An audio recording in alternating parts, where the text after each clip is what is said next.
You're watching NTC News, DeKalb County's only television news source, on the campus of Northern Illinois University and from the Northern Television Center.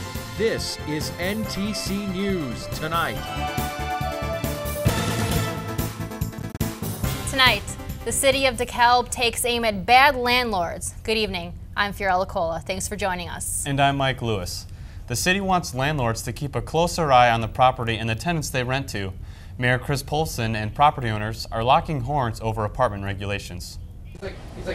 Residents like these NIU students just want to live in their apartment without any problems. They continue to lock their door, but were robbed last week. A PlayStation gaming system, an iPod, and a backpack were stolen.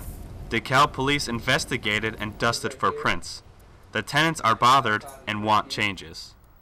I'm assuming that it's probably somebody in this apartment complex. I don't know. It could have been some random person walking by. Like, our apartment building is different than most apartment buildings. Most apartment buildings, you need to get like buzzed into the hallway in order, you know what I mean? Like, in order to get into the apartment building. Like, these ones, it's just like you can walk in off the street and turn our doorknob and see if it's unlocked. So it's a little less secure than most places. City Council has addressed poor land and housing conditions by making an ordinance. Landlords oppose the ideas of licensing and inspections because the city would control their business. Regular government inspections would monitor code violations in order to remove problematic tenants. Although the city government has recognized the problem, others disagree. The one things that we don't agree on is how to enforce the quality end of it. The city feels that they need to have inspections on the units, and we feel that they have that authority right now to have inspections on the units. We felt it would be best to educate the tenant living in there. You know, if you want an inspection, just ask for it. The city will come out and do it for you. Many NIU residents live in these run-down fraternities, houses, and apartments that aren't always well taken care of. A drive-by shooting last week occurred from an apartment balcony near Greek Row. Another shooting involving NIU football player Devon Butler happened early last year. The city is concerned that violence is growing, and it wants to begin licensing and inspections. The mayor, for one, is starting to talk tough. If you're behaving in a way that's not conducive or positive in this community, we don't want you here. Go somewhere else. Go out and live in the country. If you do plan on staying in the DeKalb area, look out for some changes. If these laws pass, walking around in your yard may not feel as dangerous. The City Council will be voting on some important regulations early next month. Nice job, Mike. NIU students say the university's new $8 million residence hall is impressive, but many are having a hard time trying to cover the bill. A kitchenette area, matching washer and dryer, and a flat-screen TV in the living room makes up the commons area for this floor in the new residence hall east. If the single rooms didn't win these students over, it was the high-tech door lock system in each cluster. But NIU students living in the still unnamed residence hall might have a hard time paying for room and board this year. At $6,500 a semester, financial aid for many students is the only way to cut costs. I didn't get too many this year, but I want to get more as the years goes on because I think it'll make it a lot easier. And then other than that, I knew I had to get loans because we didn't really have any money saved up anyway. The new residence hall is the first new hall built at NIU in 44 years. The building has a food court, dining hall, wireless gaming area, and a recreational facility for residents only. The city of DeKalb is looking for a different way to handle water bills. They're proposing changes that will give residents steeper penalties for missed payments. Under the plan, the city will be reducing the number of notices before water is shut down from 3 to 2, which also cuts the billing process down from 5 months. Public Works hope the changes will make water billing easier. It's one of the steps in order to get us to bi-monthly billing. Currently we're on a quarterly billing process. I think overall it would be better for the residents if we went with bi-monthly billing. And so one of the things that we have to do is streamline some of the things that we're currently doing. The City Council will vote on the proposal at its next meeting. DeKalb's Muslim population is getting larger and going through some serious growing pains. This is the house the Islamic Association is currently in.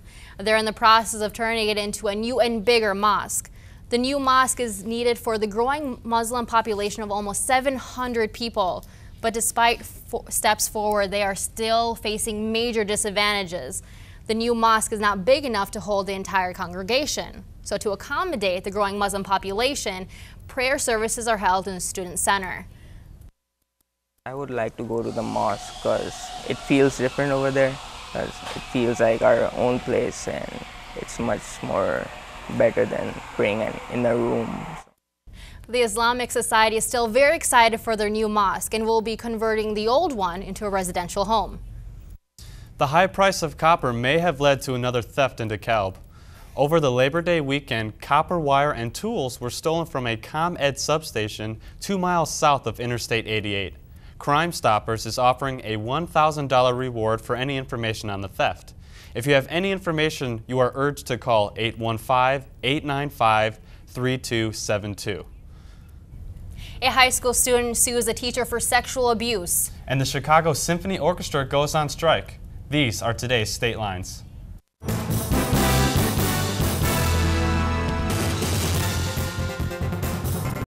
A student who was sexually abused by a former music teacher at West Aurora High School is suing the district, the teacher, and the superintendent. The lawsuit claims the school failed to report a pattern of abuse. Stephen Orland is serving a 12-year prison sentence. An Illinois appellate court has ruled in favor of 2 pharmacists refusing to provide emergency contraception because of their religious beliefs. Then Governor Rod Blagojevich issued an executive order in 2005 requiring all pharmacists to fill prescriptions for the so-called morning after pill. The pharmacists sued. Chicago Symphony Orchestra musicians are on strike after their union rejected the latest contract proposal. Saturday night's concert was canceled less than 2 hours before it started because of the strike. It's the first CSO walkout since 1991. Rock Valley College says it's using a $750,000 federal grant to buy a robotic assembly line to better prepare students for a high-tech manufacturing job. The community college in Rockford will use the equipment to teach students how to troubleshoot problems that occur with the sophisticated machines. And those are today's State Lines. You know, it's been a bit chilly this past weekend in DeKalb. It certainly has. I had to put on my jacket a few times. And I had to bring out my scarf. Nicole Gill is here with us. And Nicole, sorry about that.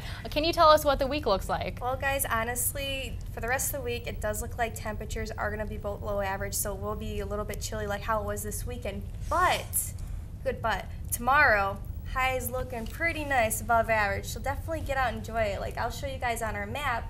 The high across the area is going to be in the upper 70s, Moline hitting near 80 degrees, feeling nice out there, some slight rain in the south, but DeKalb's going to sit at a high of 77 degrees. For more on your chilly forecast, stick with us. We'll be right back.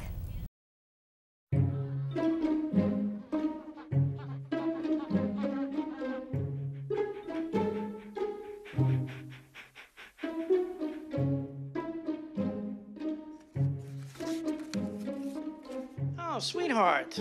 Gonna give you a hand? No thanks, Dad. I got it. Okay. I'm gonna go fix the lamp in your room. You don't have to be perfect to be a perfect parent. There are thousands of children in foster care who will take you just as you are.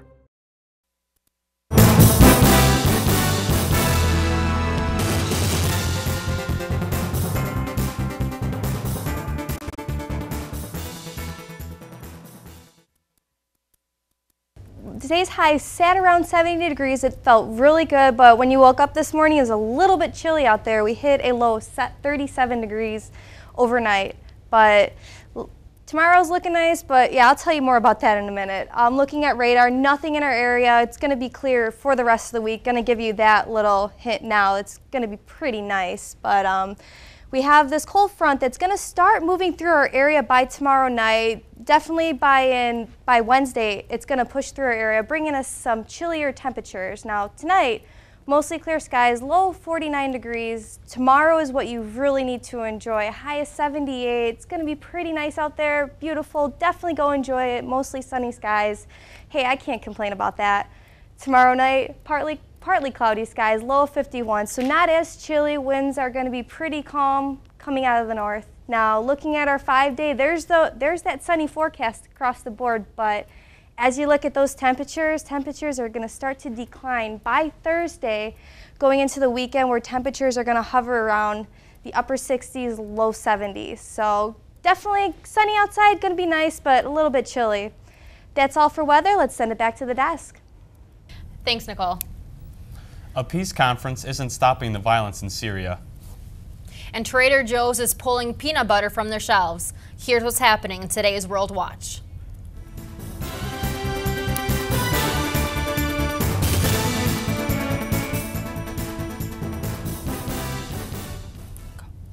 In Syria, the violence continues. At least one person was killed when an explosive device went off Sunday evening in the heart of the Syrian capital of Damascus. The blast happened while the Syrian opposition is currently holding a conference on rescuing Syria. It also came as part of the ongoing violence that has spread to most of Syria over the past 19 months since the breakout of the crisis. Trader Joe's grocery store chain is recalling its house brand peanut butter. It's been linked to 29 salmonella illnesses in 18 states. The FDA is investigating whether any other items sold to the store could be contaminated. More than 3/4 of those who became ill were children under the age of 18. No deaths have been reported. Help could soon be on the way for stay-at-home parents being denied credit cards because they don't have their own income. Right now, the law requires credit card companies to look at individual income instead of household income when making lending decisions. That means a lot of stay-at-home parents have a hard time getting their own credit cards, even if they have a perfect credit. Congress is expected to consider a new rule later this fall. Apple says it sold more than 5 million iPhone S's since the device hit stores last Friday. That beat the old sales record of 4 million iPhone 4S's sold during last year's first weekend. Despite the iPhone frenzy, investors viewed the opening weekend as somewhat of a disappointment. Wall Street had predicted the sales figure to be closer to 6 million. And that's today's World Watch.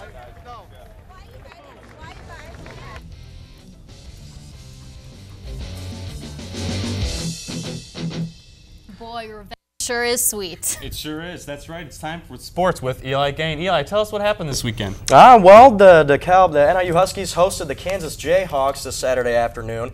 Now, if you guys remember last year, the Huskies traveled to Lawrence to take on the Jayhawks, and Kansas ended up scoring a touchdown in its final seconds to win that game 45-42. So on Saturday, NIU looking for their 17th straight home win against the Jayhawks. 2 minutes left in the first quarter. The Huskies trailing by 3 when Jordan Lynch rolls to the right and finds Tommy Lee Lewis in the end zone for 4 yards. Sims would miss the extra point. NIU up 6-3. And then James Sims of Kansas, he had a good game on the ground. He takes this one off the left tackle and gets across the goal line for a 26-yard TD. He wouldn't be done. We'll see him in a little bit. Under 2 minutes in the second, Akeem Daniels takes it right up the middle, capping off a 10-play, 77-yard drive for the Huskies. NIU led 13-10 at half. First drive of the second half, Kansas drove the length of the field when Sims went in for his second TD on the afternoon. He finished with 91 yards and 2 scores. Now, in the fourth, after Lynch threw a pick six, putting the Huskies down by 10 early on, he pulls a Tim Tebow here, jumps and throws it over the line. Martell Moore is going to take care of the rest, goes 65 yards to the end zone to pull him within 3. Now the game tied at 23 with about 5 minutes left. Leighton Settle gives NIU the lead for good as the Huskies score 17 unanswered points in the fourth to take it 30-23.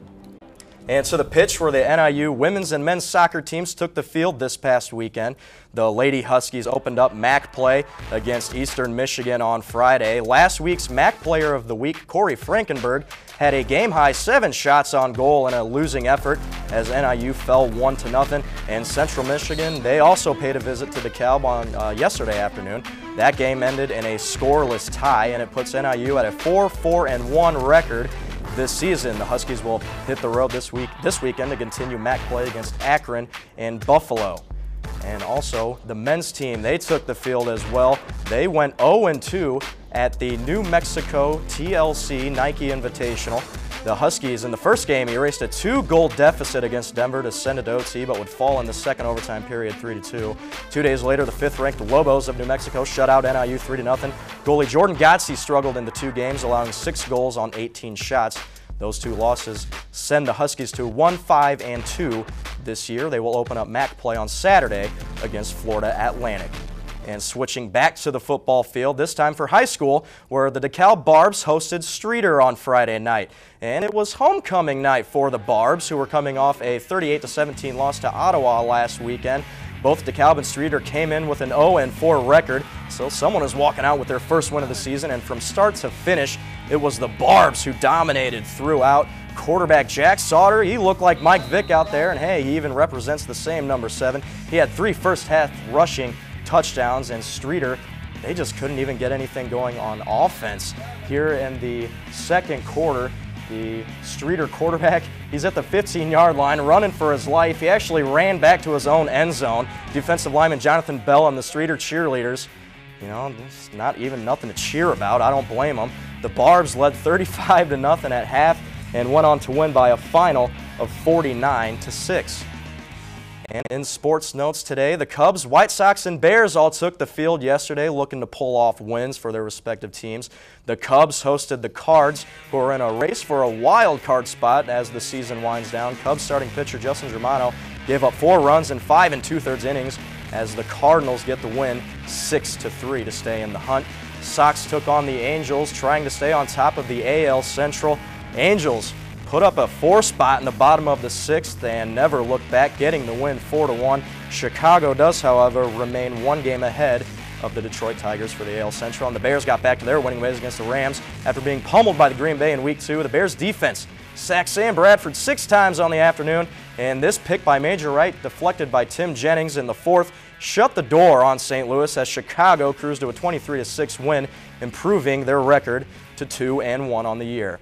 And before we wrap up today's sports, we get to today's play of the day. We're staying on the gridiron where the Titans were taking on the Lions in Nashville. Detroit, we're going to pick it up in the 4th quarter, 7 seconds left. Detroit trailing by 7 when backup quarterback Sean Hill is going to go for the do-or-die jump ball. It's going to get batted by the defensive player, ends up in the hands of Lions receiver Titus Young. An extra point was good to take the game into OT, but the Titans would get away with the victory 44-41, while Young gets the victory for our play of the day. And also, guys, the NIU volleyball team ended a 14-game road trip this past weekend. The Huskies split their matches against MAC opponents. They will be home for 3 straight matches this coming weekend, so it's got to feel good for those girls to actually get back and play in DeKalb. Sure does. Thanks, Eli. Coming up. Oh, can I go? Okay, coming up. How many children does it take to move a jumbo jetliner? We'll tell you when we get back. Stay with us. I'm in the Honors program here at NIU. The Honors House is a place where honors students can live together. I lived in the Honors House as a freshman, so I got to meet people right off the bat. I was with students who were in the same kinds of classes as me. So living in the Honors House just meant I had that group to start off with. Living with other honors students made all the difference in my experience, so why go anywhere else? Northern Illinois University. Learning today. Leading tomorrow.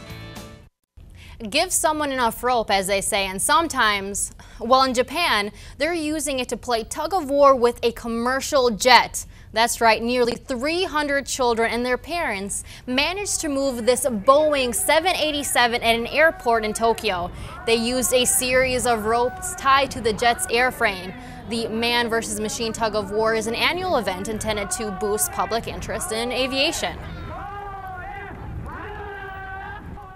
Wow, that is impressive. Those are some strong kids. Yes, they are. I prefer flying in planes, though. Yeah, me too. Me too.